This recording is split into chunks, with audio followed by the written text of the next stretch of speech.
अस्सलाम वालेकुम दोस्तों, मैं हूं मुर्शिद बिन आदम। कुछ इंपॉर्टेंट चीज़ों का एनालिसिस ज़रूरी है। तो आज बेसिकली इमरान खान साहब की जो सिस्टर है उनकी मुलाकात भी इमरान खान साहब के साथ हुई। उन्होंने दो इम्पॉर्टेंट बातें इमरान खान साहब का पैगाम समझ लें वो पहुंचाया है, वो आप एक तो सुन लें। और उन्होंने कहा कि आप ये कह देना कि साइफर सिर्फ 3 लोगों को बचाने के लिए हो रहा है, एक जनरल बाजवा को, दूसरा डोनाल्ड ड्यू को और तीसरा अमेरिकन एम्बेसडर को। और ये 3 लोगों को बचाने की बात की है इमरान खान साहब ने। ये जो साइफ़र का मामला बनाया गया है, उछाला गया है, एक तो बाजवा, वो तो सबको पता ही है। एक डोनाल्ड ड्यू को बचाना अमेरिका में ज़ाहिर है उसको उसकी जॉब भी जाती है, क्योंकि इमरान खान ने ये एज अ प्राइम मिनिस्टर ही मुतालबा किया था कि इस जैसे बदतमीज़ इंसान को निकाल देना चाहिए उनके स्टेट डिपार्टमेंट को।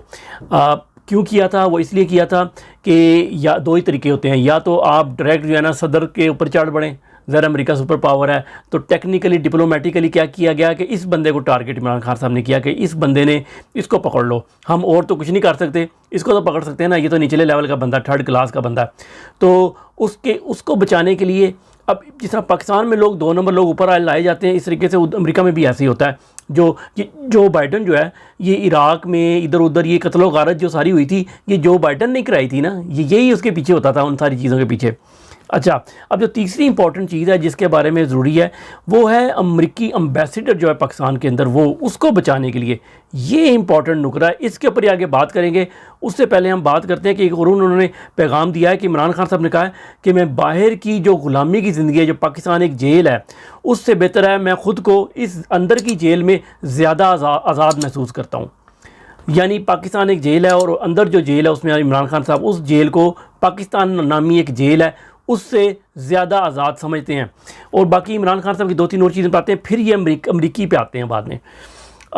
एक तो उन्होंने शेव वगैरह कर ली हुई है, और दूसरी बात वो फ़िट लग रहे थे और उन्होंने कुरान पाक का दोबारा तर्जमा शुरू कर दिया है। उनको आज कहा गया कि पेंसिल और कलम भी प्रोवाइड कर दिया जाएगा। आई डोंट नो पहुंचा कि नहीं पहुंचा, ताकि नोट्स बनाएं। मैं भी जब पढ़ता हूँ तो नोट्स वगैरह बनाता हूँ, तो वो नोट्स बनाएं, क्योंकि जब नोट्स आप दोबारा पढ़ते हैं ना, गो थ्रू हो जाते हैं और आपको चीज़ें याद रह जाती हैं एक सीक्वेंस के अंदर। अच्छा, और इस तरह की चीज़ें उन्होंने कहा कि मेरी फ़िक्र ना करें, मुझे इससे भी नीचे लेवल में रखेगा तो मैं रह लूँगा। वो तो आपको पता है इमरान खान साहब जो है ना, वो बल्कि एक उन्होंने चक्करबाजी और की थी जब इन्होंने कहा ना कि इमरान खान को सहूलतें नहीं है, तो उन्होंने कहा जी एयर कूलर भी दे दो, वो भी दे दो, क्योंकि वो आ गई 6x9 का कमरा जो भी है वो छोटी थी, उसमें अगर अब ये 3-4 चीज़ें रख देंगे तो इमरान खान साहब जो उठ के थोड़ी बहुत एक्सरसाइज करते होंगे, जो 2-4 कदम चलते होंगे इधर उधर, उसको भी महदूद कर देने का इन्होंने उसको यूज़ किया है। उस सहूलतों के नाम पे इमरान खान साहब को बिल्कुल एक महदूद कर दिया कि इस मैटर्स पे महदूद हो जाए। तो ये भी एक उन्होंने साजिश किया, लेकिन अल्लाह ताला मदद फरमाए। मेरी हर नमाज में मैं दुआ करता हूँ इमरान खान साहब के लिए। अच्छा, अच्छा ये एक आवाज़ सुने पहले, आप पहले ये आवाज़ सुन लें। एक जाली और झूठा बयानिया बनाकर मुल्क में हैजान की कैफियत पैदा की गई और अभी इसी झूठे बयानिए से राह फरार इख्तियार की जा रही है। आपको यकीन दिलाता हूं कि हम इस पर सख्ती से क्या आप ये समझते हैं कि मुल्क में एक बैरूनी साजिश हो और आर्म्ड फोर्सेस हाथ पे हाथ धरी बैठी रहेंगी? ये नामुमकिन है, बल्कि ये एक गुनाह कबीरा है। कितने पक्के मुंह से झूठ बोलता है भाई ये बंदा, जो भी है ये गद्दार है। ये देखो ना, ये कितने पक्के मुंह से झूठ बोला है कि जी हम अगर ऐसा कुछ होता तो हम कह देते। ये एक बयानिया बनाया गया, एक कागज़ का टुकड़ा लहराया गया, फिर उससे राह फरार हासिल की गई, और ये भी वो किया गया, और बीच में इसी तकरीर में वो भी है कि हमने फ़ैसला किया कि हम जो है ना वो सियासत में हिस्सा नहीं लेंगे। सब झूठ, इतने पक्के मुँह से, और एंड में कि गुनाह कबीरा। क्यों? दिल में पता है कि ये गुनाह कबीरा ही कर रहे हैं। तो ये सारे पकड़े जाएंगे। इमरान खान साहब जिस पे कहते हैं ना, जिसने इमरान खान को सताया उसने रक्षा ही चलाया, वो रक्षा चलाने वाली बात पुरानी हो गई है। अब जिसने कुछ किया उसने दुम दबा के ही भागा, दुम दबा के दबाए बगैर उसका गुजारा नहीं है। तो ये सब भागेंगे। जिस केस में इमरान खान साहब तोशाखाना में इमरान खान को किया ना, अब तोशाखाना में उस जो वर्डिंग है ना, उसमें सारे फंसते हैं और सारे 10-10 साल के लिए जेल जाते हैं, और इंशाल्लाह जाएंगे। ये दोबारा केस हम लगाएंगे कि ये अदालतों ने ये फैसले दिए थे तो आप सबको पकड़ें। और इस तरीके तोशाखाना का भी एक वक्त आएगा। अब सारा सिस्टम ख़िलाफ़ है तो ज़ाहिर है फ़िलहाल जो है सिर्फ मुकाबले किए जा रहा है। अच्छा, अमेरिकी एम्बेसडर का क्या क्यों नाम लिया गया? एक दो तीन चीज़ें मेरे जहन में हैं, इसके ऊपर गौर करने की ज़रूरत है। एक तो ये है कि ये पिछले दिनों इलेक्शन कमीशन से मिला, उसने फ़ौरन कह दिया कि मैं सदर से नहीं मिलूंगा। उस दिन उसने मिलने का सदर ने बुलाया हुआ था और मैं अपनी मर्ज़ी की डेट दूंगा, जो कि गैर आईनी है, जो कि अदालत के हुक्म के ख़िलाफ़ है, और अदालत चुप करके बैठी है। उसके बाद वो वज़ीर-ए-आज़म से मिला और उसको उसने यकीन दहानी कराई कि आप जो इलेक्शन काम करवाने जा रहे हैं ना, साफ और शफाफ, उसको पहली सर्टिफिकेशन दे दी हुई है, उसकी हम हमायत करेंगे। ये दो चीज़ें हो गई। अब तीसरी चीज़ जो है ना, अब मुझे कंफर्म नहीं हुआ, ये जिस वक्त इमरान खान साहब को निकाला गया, क्या यही उस वक्त अमेरिका का था सफ़ीर, या इमरान खान साहब इसी के बारे में बात कर रहे हैं या पिछले सफ़ीर के बारे में बात कर रहे हैं, ये क्लियर नहीं हुआ इसके अंदर।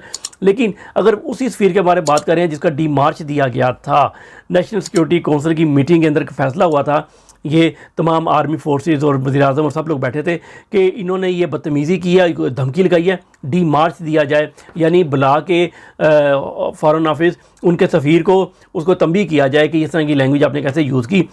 तो वो सफ़ीर को बुलाया गया था। अब वो सफ़ीर को दिया गया तो सफ़ीर एक गवाह बन गया, ठीक है। अब सफ़ीर तक बात ये की, इसका मतलब है अगर सफ़ीर को बचाना है तो आपको साइफर से में इमरान खान साहब को पकड़ाना होगा, वरना वो सफ़ीर भी फंसेगा। क्यों कि उस सफ़ीर को डी मार्च दिया गया, इसका मतलब है अगर उसको बुलाया जाए, उसको बीच में रखा जाए तो पता लगेगा कि वो भी इस सारे सर्कल में कहीं ना कहीं शामिल हो जाता है। लेकिन उसको बचाना भी है। लेकिन ये बातें ना अभी खुलेंगी, ये सफ़ीर वाली बातें, इस पर मैं वर्कआउट करूँगा। आप लोग समझदार लोग हैं, आप लोग भी इसके पर करें, मुझे कमेंट में ज़रूर बताएं कि इसका इमरान खान साहब ने क्यों नाम लिया। अच्छा, एक और बात ज़रूरी है कि ये जो इमरान खान साहब की आज वो पहुँचे थे उधर अटक जेल के अंदर जज, और देखें ना अल्लाह ताला का कि जज जो है ना वो अदालत लेके इमरान खान साहब के सामने हाज़िर हुए। मैं तो वो सोच के हैरान होता हूँ जिसका आवाज़ लगी होगी कि जज फलाना जो है ना ढमकाना तवाइफ, वो जो है ना वो इमरान खान साहब के सामने हाज़िर हो तो वो बड़ा अच्छा सीन होगा। अच्छा, अब ये आप साथ देखें, ये लेटर इन्होंने जब पहले बात हुई थी ना, फ़ारूक ने, ये फ़ारूक इस्लामाबाद का जो फ़ारूक तवाइफ है, इसको जब कहा गया कि इमरान खान साहब की जान को ख़तरा है तो उसने कहा जान एक दिन देनी है, अल्लाह की मानत है, ठीक है। और अब ये लेटर लिख रहे हैं कि इमरान खान साहब की जान को ख़तरा है, तो इसलिए हम जो है ना वो अदालत उधर ही लगेगी। आगे लाहौर हाई कोर्ट ने बड़ा अच्छा एक बयान जारी किया है, वो मैं आपको बताता हूँ। पहले आप ये तस्वीर देखें कि ये ड्रोन जो है ना ये गिरा है, मिला है लाहौर में, और ये जो था ना ये बेसिकली ड्रग्स इसमें लटका के ना इसके ज़रिए ना इंडिया स्मगल की जाती थी। तो पाकिस्तान के पास बड़ा पोटेंशियल है। अगर पाकिस्तान तबाह भी हो जाएगा तो फिर भी पाकिस्तान के पास और अफ़गानिस्तान से इम्पोर्ट करके इंडिया एक्सपोर्ट करने के लिए ये एक बड़ा टूल है। अब ये कौन कर रहा है ये नहीं बताया खबर में कि कौन था इसके पीछे जो ये सारा कुछ एक्सपोर्ट इम्पोर्ट का कारोबार कर रहा है, और उधर से इंपोर्ट कर रहा है, इधर से एक्सपोर्ट कर रहा है ये आप खुद फिगर आउट करें। अच्छा, लाहौर हाई कोर्ट के सामने पटिशन गई है कि ये बिलों में ये इतने टैक्स हैं। एक टैक्स जो है ना बड़ा मज़ेदार है कि बिजली के ऊपर इलेक्ट्रिसिटी टैक्स ये बड़ा ज़बरदस्त टैक्स है कि डबल टैक्स लगाए हुए, ट्रिपल। तो अच्छा, एनीवे जज ने कहा कि ठीक है, एक ही तरीका है कि अवाम बाहर निकले, एहतजाज करे और एहतजाज करके गवर्नमेंट को मजबूर करे कि वो ये टैक्स जो है ना ये वापस ले ले और आपके बिलों में फैसला कमी हो जाए। या दूसरा तरीका ये है जो कि वकीलों ने नहीं अपनाया, जो कि इमरान खान के वकील भी 2 नंबरी करते हैं, जाके जैसे कोई पटिशन दायर की 200 रुपया फ़ीस ही नहीं जमा कराई। क्यों नहीं कराई भाई, तुम्हारा रोज़ाना का काम है। तो जिस वकील के ज़रिए किया गया, मेरा ख्याल में पाकिस्तान के वकील भी डफर ही हैं, 2 नंबर वकील हैं बस। जो कुछ नहीं कर सकता ना, मैं अपने नतीजे में पहुंचा, जो पाकिस्तान में जो सिर्फ बोंगियाँ मारता था, इधर उधर पूंडियाँ करता था, गली के नुक्कड़ पकड़ा, वो सारे वकील बन गए या पुलिस में भर्ती हो गए। वो क्यों? वो उनका काम ही है, उनको आता जाता कुछ नहीं है। वो इमरान खान के वकील करोड़ों रुपया फ़ीस लेने वाले भी, उनको भी चीज़ें नहीं पता।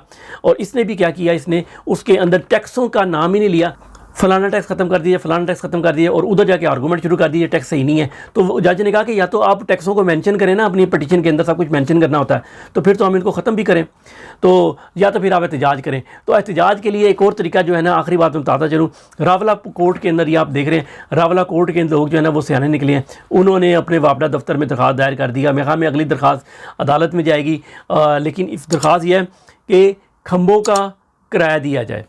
जिस तरह से ये मोबाइल फ़ोन की कंपनियां खंभा लगाती हैं, उसका किराया पर महीने के हिसाब से देती हैं। इन्होंने खंभे लगाए हुए हैं, पूरे खेतों में लोगों के कब्ज़ा किया हुआ है, और उधर हल भी नहीं चला सकते, उनकी चीज़ों पे कब्ज़ा करके तारें गुजार रहे हैं और उनको डेंजर में डाला हुआ। तो आपको तो डबल लेना चाहिए कि क्योंकि तारें गुजर रही हैं हाई वोल्टेज की। तो ये कहते हैं कि हमें जो है ना वो ना सिर्फ पिछले जो 50 साल का है वो भी दिया जाए, तो अगला भी किराया हर महीने दिया जाए, क्योंकि आप तो वो अपना जो मीटर लगा के जाते हैं हमारी दीवार पे लगा जाते हैं, फिर हमसे ही किराया लेते हैं। तो हम तो अब आप खंबा लगा के गए, आप किराया दें। और बहुत अच्छा मेरे ख्याल में इक़दाम है, अब कौम जाग रही है, शऊर आ गया है। अल्लाह आपको आसानियाँ और आज़ादी अता फरमाए और आज़ादी छीनने की तौफीक अता फरमाए।